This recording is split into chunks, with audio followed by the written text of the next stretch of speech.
The learning outcome for this module is to understand ways to be perceived as a less arrogant and more modest person. Let's get started. We're going to talk about action steps to be perceived as less arrogant and a more modest person. The first thing is to know your limitations. There's a song that says, "It's hard to be humble when you're perfect in every way." Most of us probably don't think we're perfect, but we live in a culture in North America where individual accomplishments are seen as successes. As such, respectfully valuing others' contributions rather than focusing on your own can be challenging. Let's admit it's highly unlikely that the reason your latest project succeeded or your latest organization was growing was because you're perfect. It probably succeeded because of the expertise and hard work of your team or your whole organization. But being humble doesn't mean you can't value your own contributions.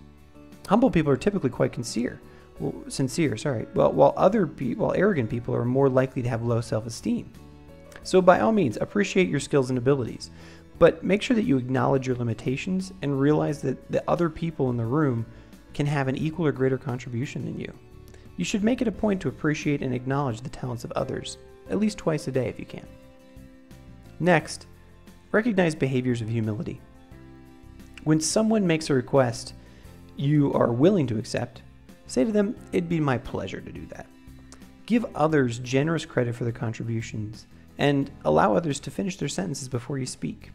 Don't interrupt and count to 3 before speaking. When faced with a team task where you have a clear idea of how you want to approach it, ask others how they'd like to approach it first and then try it their way. When working with others, avoid behaviors such as finger tapping, pencil tapping, clicking a pen, etc. And then seek guidance from others when you're unsure about a course of action. Provide encouragement instead of criticism.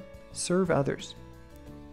When you feel the urge to yell or act aggressively, force yourself to remain calm and react with respect and gentleness. These are all behaviors of humility. Finally, find a cause. You can really put things into perspective by helping others who are less advantaged than you. Make a list of local charities whose causes inspire you, and then reach out to them and offer help for at least 3 months out of the year. You can walk dogs, you can serve food, you can serve on a board of a nonprofit, you can work with kids. After the experiences, reflect on what you've learned. You might notice how luck has played how much luck has played a part in your life. Many people who have lost their homes, for example, might have previously been in a similar situation as you, but then, just had some real bad luck and are now, faced with some pretty tough times.